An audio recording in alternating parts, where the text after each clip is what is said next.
morning dear students, welcome to our official platform of Sanskaram group of schools. This is your English grammar lecture. In this lecture we will discuss prepositions. In previous class we have already covered noun section, pronoun section and adjective. In this lecture we will discuss the prepositions. So let's start the prepositions. Here is the definition of prepositions. Okay, देखिए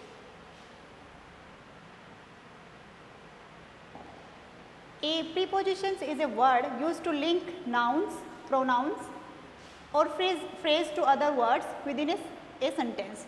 Preposition क्या होता है बेटा? Preposition एक शब्द होते हैं जो कि लिंक करते हैं, जोड़ते हैं किसी भी नाउन को, प्रोनाउन को और फ्रेजेस को दूसरे शब्दों के साथ में किसी सेंटेंस के अंदर. Preposition होते हैं जो नाउन और प्रोनाउंस को और फ्रेजेस को सेंटेंस के अंदर दूसरे शब्दों के साथ जोड़ते हैं. ठीक है, ये डेफिनेशन है. Now we will discuss the example.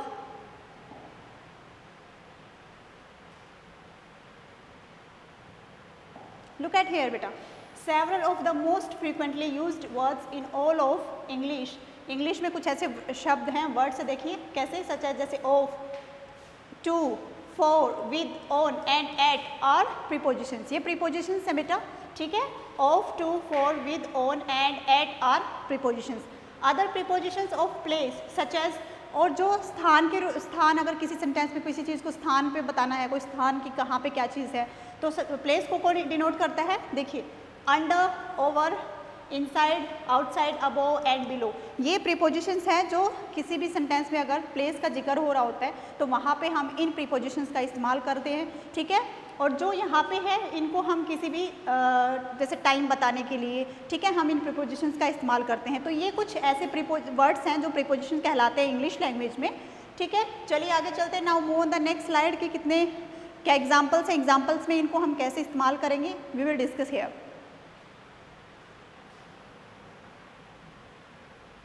Look at here बेटा, एग्जाम्पल्स हैं प्रीपोजिशंस के कुछ. यहाँ पे देखिए जो मैंने वर्ड्स अभी आपको बताए कि कुछ ऐसे वर्ड्स हैं जो टाइम को डिनोट करते हैं, कुछ ऐसे वर्ड्स हैं जो कि प्लेस को डिफाइन करने के लिए, यानी कि जब किसी सेंटेंस में किसी प्लेस की बात हो रही होती है तो वहाँ पे हम इनको यूज़ करते हैं इन प्रीपोजिशंस को. तो यहाँ पे कुछ एग्जाम्पल्स हम ले रहे हैं. देखिए, I prefer to read in the library. Look at here, मैंने आपको बताया था डेफिनेशन में, किसी भी नाउन, प्रोनाउन और फ्रेजेस को सेंटेंस के अंदर जब हम जोड़ते हैं तो वो किसके साथ जोड़ते हैं? प्रीपोजिशंस के साथ में. तो प्रीपोजिशंस जोड़ता है उनको. देखिए यहाँ पे आई प्रीफर टू रीड, मैं पढ़ना पसंद करता हूँ. इन द लाइब्रेरी, लाइब्रेरी में. तो यहाँ पे देखिए इन है वो प्रीपोजिशन है, किसके साथ ये लिंक कर रहा है? लाइब्रेरी के साथ, कि मैं कहाँ पे पढ़ना पसंद करता हूँ? मैं लाइब्रेरी के अंदर पढ़ना पसंद करता हूँ. ठीक है, तो इन यहाँ पे प्रीपोजिशन है इस सेंटेंस के अंदर.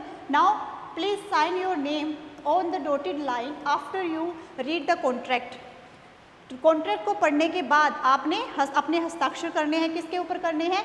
जो डॉटेड लाइन है उसके ऊपर करने हैं. तो यहाँ पे देखिए ऑन है, इट इज़ ए प्रीपोजिशन है. यहाँ पे जो आफ्टर हमने लिया है ये भी प्रीपोजिशन है इस सेंटेंस के अंदर. तो यहाँ पे देखिए, यहाँ पे क्या कह रहा है? यहाँ पे जो मैंने यू और यहाँ पे लिया ये एक नाउन है. यहाँ पे यू भी है इस सेंटेंस में, ये भी एक नाउन है. तो किसी भी सेंटेंस में जहाँ पे नाउन आ रहा हो, प्रोनाउन आ रहा हो या कोई भी ऐसा वाक्यांश, ठीक है, उसको लिंक करने के लिए, जोड़ने के लिए हम प्रीपोजिशंस का इस्तेमाल करते हैं सेंटेंस के अंदर. ठीक है, now we will take another example here. Go down to the stairs and throw the door. ठीक है, गो डाउन नीचे जाना है. ठीक है, नीचे जाओ सीढ़ियों से और दरवाजे से बाहर जाओ. तो नीचे कैसे जाएंगे? कि सीढ़ियों से नीचे जाइए और दरवाजे से नीचे, यानी कि सीढ़ी और दरवाजे से नीचे जाना है. तो मैंने यहाँ पे जो डाउन लिया that is the preposition hair. यहाँ पे मैंने जो थ्रो लिया ये भी प्रीपोजिशन है इसके अंदर. ठीक है, यहाँ पे मैंने देखिए डोर, यहाँ पे देखिए डोर भी एक दरवाजा एक थिंग है. ठीक है, तो किसी भी सेंटेंस के अंदर जहाँ पे नाउन आ रहा है, प्रोनाउन आ रहा है या कोई फ्रेजेस है, वहाँ पे उसके साथ लिंक करने के लिए हम वहाँ पे प्रीपोजिशंस का इस्तेमाल करते हैं. यहाँ पे we will take another example. Take your brother with you. अपने भाई को अपने साथ लेके जाओ. तो यहाँ पे मैंने जो विद यूज़ किया दैट इज़ प्रीपोजिशन हेयर. ठीक है, यू यहाँ पे है वो नाउन है इस सेंटेंस के अंदर. ठीक है, सो आपको समझ में आया होगा कि कैसे हम प्रीपोजिशंस का इस्तेमाल करते हैं सेंटेंसेस के अंदर. चलिए, how many types of preposition in English we will discuss here. चलिए देखते हैं. देखिए, there are 3 types of prepositions बेटा in English. Preposition of time. ऐसी प्रीपोजिशन जहाँ पे हम किसी भी सेंटेंस में किसी समय की बात कर रहे हो तो वहाँ पे हम जो प्रीपोजिशन यूज़ करेंगे वो इंडिकेट करेगी समय को। तो टाइम बताने के लिए जब हम प्रीपोजिशन यूज़ करते हैं तो कौन सी प्रीपोजिशन आती है? Preposition of place. अगर प्लेस का कोई भी सेंटेंस है, किसी भी सेंटेंस में किसी की ये चीज़ कहाँ पे होगी, प्लेस बताने के लिए, जगह दिखाने के लिए, तो वहाँ पे हम कौन सी प्रीपोजिशन लेते हैं? Preposition of moment. मोमेंट की कौन सी प्रीपोजिशन होती हैं तो वो हम डिस्कस करेंगे, वन बाय वन समझेंगे। देखिए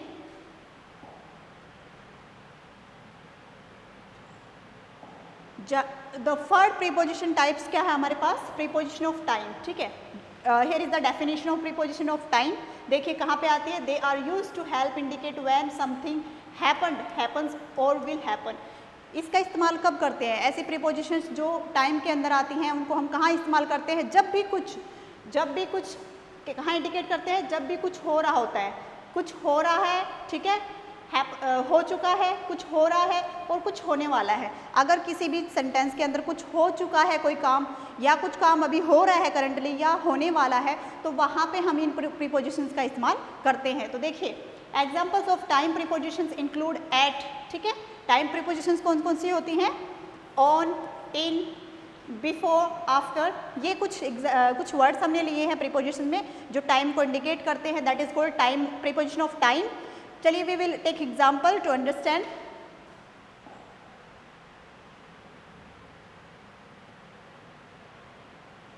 देखिए here are the some examples। देखिए I was born on July 4th 1982। मेरा जो जन्म हुआ था वो कब हुआ था? 4 जुलाई 1982 को मेरा जन्म हुआ था। तो here is the preposition on. ये हमने ऑन प्रीपोजिशन यूज़ की जो इंडिकेट कर रही है समय को। ठीक है, तो ऑन मैंने यहाँ पे लिया। Now we will take another example. I was born in 1982। मेरा जो जन्म हुआ था वो 1982 ईस्वी में हुआ था। तो मैंने यहाँ पे जो इन लिया है वो एक प्रीपोजिशन है इस सेंटेंस के अंदर। आई वॉज, और हर सेंटेंस में आप देखिए नाउन को लिंक कर रही है, नाउन को लिंक कर रही है। ठीक है, नेक्स्ट है हमारे पास एग्जाम्पल यहाँ पे। I was born at exactly 2 AM। मेरा जो जन्म हुआ था यानी मैं पैदा हुआ था बिल्कुल ठीक 2 बजे मैं पैदा हुआ था। ठीक है, तो यहाँ पे जो इंडिकेशन लिंक कर रहा है, यहाँ पे भी एक नाउन आया है सेंटेंस के अंदर। और show time, preposition of time कौन सी है? यहाँ पे एट है। ठीक है, जो समय को इंडिकेट कर रही है कि कितने बजे आपका जन्म हुआ था। I was born 2 minutes before my twin brother. मेरा जो जन्म हुआ था वो 2 मिनट पहले हुआ था। किससे? मेरा जो ट्विन ब्रदर है, जो मेरा जुड़वा भाई है, उससे मेरा 2 मिनट पहले जन्म हुआ था। ठीक है, तो यहाँ पे जो मैंने preposition Lee that is before. ठीक है, आगे देखिए। I was born after the great war ended. ठीक है, मेरा जो जन्म हुआ था वो किसके बाद हुआ था? जो विश्व युद्ध था, विश्व युद्ध समाप्त हो गया था तब मेरा जन्म हुआ था। तो मैं here in this sentence after is a preposition hair. तो जितने भी हमने प्रीपोजिशंस ली सभी समय को दिखा रही है। समय जितने भी सेंटेंसेज हैं सारे समय के बारे में बात कर रहे हैं कि उस टाइम पे मेरा जन्म हुआ था। तो प्रीपोजिशन ऑफ टाइम कौन सी होती है? जो शो करती है क्या कि कोई काम हो चुका है या हो रहा है या होने वाला है। ठीक है, समथिंग विल हैपन। तो यहाँ पे देखिए आगे चलते हैं। Now we will take another parts of preposition.